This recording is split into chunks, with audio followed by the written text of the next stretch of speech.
Sugar کے جو مریض ہیں ان کو زیادہ دیر تک بھوک برداشت نہیں ہوتی، جس کی وجہ سے اگر ماہر طبیب حاذق حکیم نے اگر انہیں مشورہ دیا ہے تو ان کے لیے بھی اجازت ہے، وہ چاہیں تو روزہ چھوڑ سکتے ہیں، اور اگر صحیح ہونے کا اندیشہ ہے، طاقت ہو سکتی ہے بعد میں، تو قضا کریں، نہیں تو پھر وہ اپنے روزے کا فدیہ ادا کریں۔ اپنی جان کو جوخم میں ڈالنا، اپنے آپ کو ہلاکت میں ڈالنا شریعت اس کی اجازت نہیں دیتا۔ یعنی ایسی بیماری تھی کہ روزہ نہ رکھنے سے آپ کی جان محفوظ ہو سکتی تھی، پھر بھی آپ نے زبردستی روزہ رکھا تو پھر آپ نے اپنے آپ کو ہلاکت میں ڈال دیا۔ اس کا حکم اللہ تعالیٰ نے نہیں دیا۔ یہ اسلام یہ ہے جس نے کہا قل هو اللہ احد اللہ الصمد لم یلد ولم یولد، کہو وہ اللہ ایک ہے، اللہ بے نیاز ہے، لم یلد نہ وہ کسی سے پیدا ہوا ہے، ولم یولد نہ اس سے کوئی پیدا ہوگا، اس سے کوئی لم یلد اس سے کوئی پیدا نہیں ہوا، اور نہ وہ کسی سے پیدا ہوا۔ یہاں ختم ہو گئی بات۔ اب نہ میرے خدا کا کوئی باپ ہے، نہ بیٹا ہے، نہ بھائی ہے، نہ بہن ہے، کہیں یہ تصور آئے گا ہی نہیں۔ تم ہم سے یہ سوال نہیں کر سکتے کہ اللہ کے آبا و اجداد کہاں ہے، اولاد کہاں ہے۔ ہم نے خدا کو مانا ہی ایسے ہے کہ وہ جسم و جسمانیت سے بھی پاک ہے، رشتہ داری سے پاک ہے، کوئی نہ اس کا ہمتا ہے، ایک ہی سب کی سنتا ہے۔ یہ اللہ تبارک و تعالیٰ کے متعلق ہمارا یقین یہی ہے۔ عزیزان گرامی وقار، دور اور تسلسل کا جو قانون ہے، میں نے یہی بتایا کہ بعض لوگ اس چیز کے ذریعے سے بھی چاہیں تو ہدایت حاصل کر سکتے ہیں کہ کہیں تو جا کے ہمیں فل سٹاپ ہونا پڑے گا، کوئی تو ہے جو اینڈ ہے، اس کو کوئی پیدا کرنے والا نہ ہو، جا کر کے تمہیں ختم ہونا پڑے گا ایک نہ ایک جگہ، کہ کوئی تو ہے جو لاسٹ ہے، اس کو کوئی نہ پیدا کیا ہو۔ اگر اس کو بھی کوئی پیدا کیا ہے تو پھر یہ بھی بات ہے کہ اس کو بھی کوئی پیدا کیا ہوگا۔ تو ہمیں ایک ایسی ذات ماننی پڑے گی جس کو کوئی نہ پیدا کیا ہو، تبھی جا کر کے ہم یہ کہتے ہیں وہ جو ذات تم جا کر اینڈ ہوگے اسی کا نام اللہ رب العزت ہے، جس کو کسی نے پیدا نہیں کیا۔ یہ اسلام کا بہترین عقیدہ ہے۔ میرے عزیزو، توحید کسے کہتے ہیں؟ اب بات آتی ہے، وجود کی بات ہو گئی، اللہ ہے اتنا تو ماننا پڑے گا، اس کے لیے تو بہت ساری دلیلیں بچے بھی پکڑ کر کے بتا دیں گے۔ ایک خاتون، ہم نے بچپن میں پڑھا تھا، ایک بوڑھی عورت چرخہ سل رہی تھی، اس سے جا کر کسی نے پوچھا کہ اللہ ہے کہ نہیں ہے، تو اس نے کہا ہے۔ کیا دلیل ہے؟ کہا یہ میرا چرخہ جو سل رہا ہوں یہی دلیل ہے اللہ کی۔ کہا کہ کیسے؟ کہا یہ چرخہ، اس سے کپڑے سلتی ہوں، جب تک میں چلاتی نہیں یہ سلتا نہیں، مشین سلتی نہیں ہے کپڑے، اسی سے میں نے یہ یقین کر لیا کہ میرا چرخہ میرے چلائے بغیر نہیں چلتا، تو نظام کائنات پورا بغیر چلائے کیسے چلے گا؟ کوئی تو ہے۔ یہ ہو گئی بات وجود کی، کوئی تو ہے۔ اب آتی ہے توحید کی بات، کوئی تو ہے، اب ہمیں یہ بتانا ہے ایک ہی ہے، کوئی تو ہے لیکن وہ جو ہے وہ ایک ہی ہے۔ یہاں پر بھی ہمیں اسلام نے جو فلسفہ دیا ہے، قانون دیا، وہ بہت ہی پیارا ہے۔ اس کی وجہ کیا ہے میرے عزیزو؟ چلو اب ہم توحید کی طرف آتے ہیں۔ توحید کہتے ہیں ایک ماننا، ایک ماننا۔ حقیقت میں دیکھا جائے تو دنیا کے اکثر مذاہب میں توحید کا شروع میں درس رہا۔ عیسائیت جو آئی ان میں بھی تھا، بعد میں یہ تثلیث کے قائل ہو گئے۔ یہودیوں میں بھی اللہ کو ہی مانتے، خدا کو ہی ماننا ہے۔ ہندوؤں میں بھی ایک کا ہونے کا تصور کتابوں میں ان کے موجود ہے۔ یہ اور بات ہے کہ انہوں نے ملا دیا، مسالے لگا دیے، الگ الگ ہو گئے۔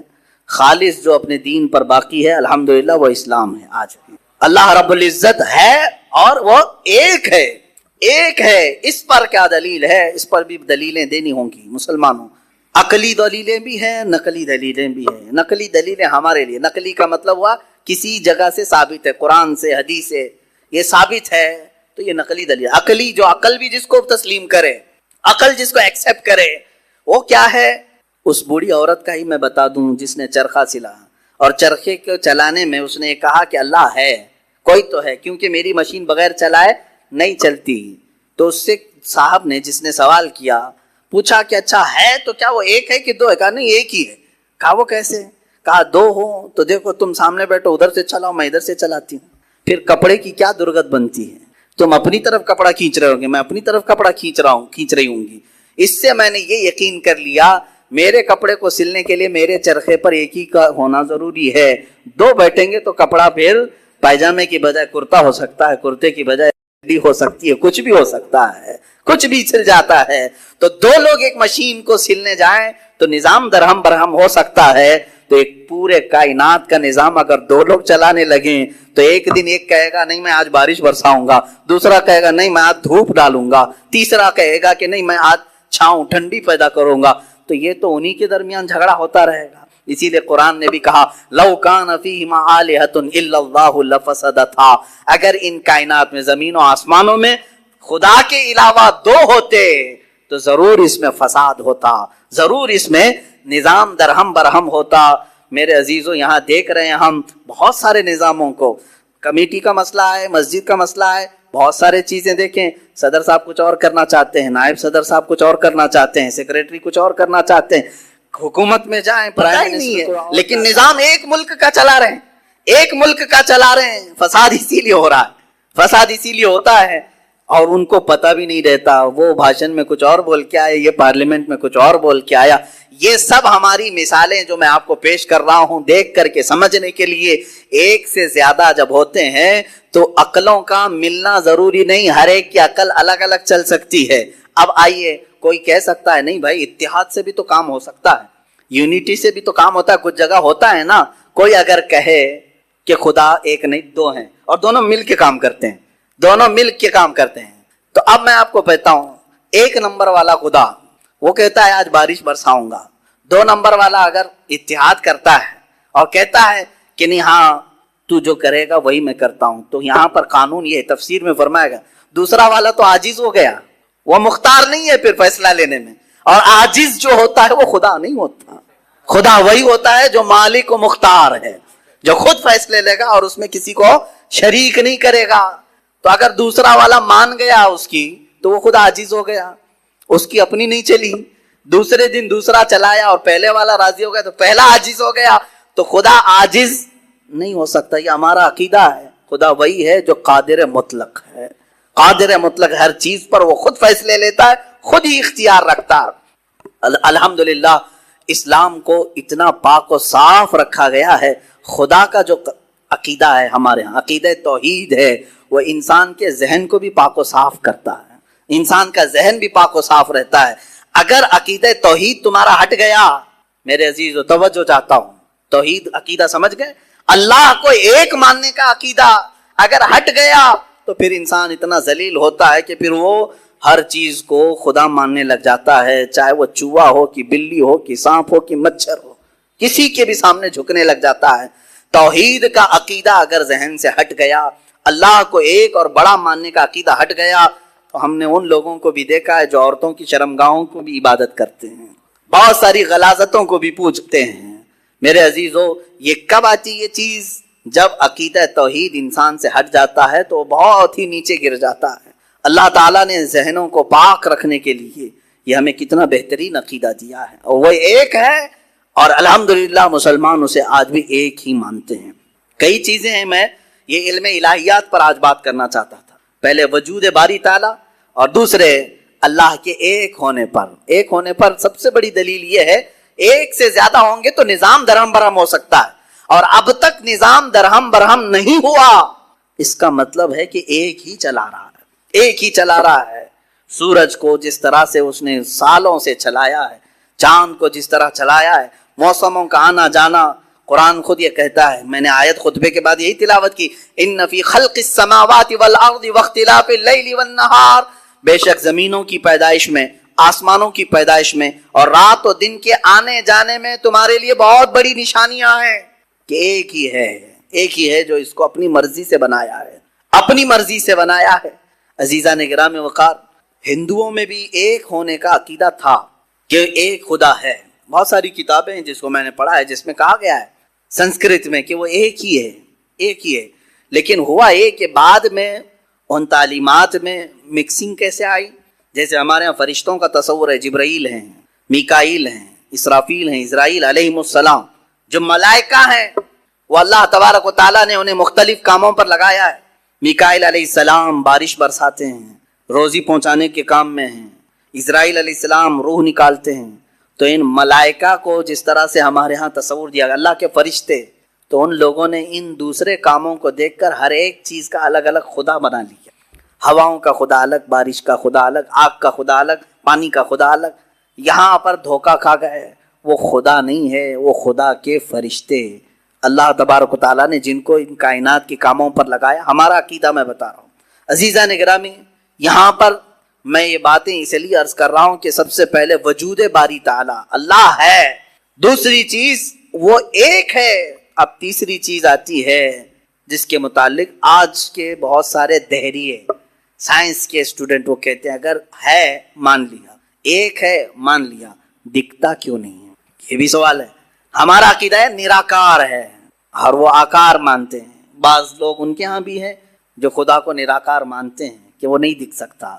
میرے عزیزو، یہ جن لوگوں نے ہم سے سوال کیا کہ پھر وہ دکھتا کیوں نہیں، وہ دکھتا کیوں نہیں، اس کے لیے میں جواب یہ بتاؤں گا کہ اگر انسان جس طرح سے آج پیدا کیا گیا، جتنی اس کے اندر کمزوریاں ہیں، انسان کی آنکھوں میں پورا کا پورا سورج نہیں سما پا رہا ہے۔ کڑی دھوپ میں سورج کو کیوں نہیں دیکھتے؟ وہ تو دکھ رہا ہے نا، تو دیکھو 1 گھنٹہ دیدار کرو، درشن کرو سورج کی، کیوں نہیں کرتے؟ نہیں کرتے آپ کے اندر تاب و طاقت نہیں ہے۔ سورج کروڑوں میل دور ہے، اس کو آپ پورے طور پر اپنی آنکھوں میں نہیں لے پا رہے ہیں۔ تو یہاں سے تم سب کو پتا چلا کہ میری آنکھیں کمزور ہیں، دنیا کی بڑی چیزوں کو میں سما نہیں سکتا۔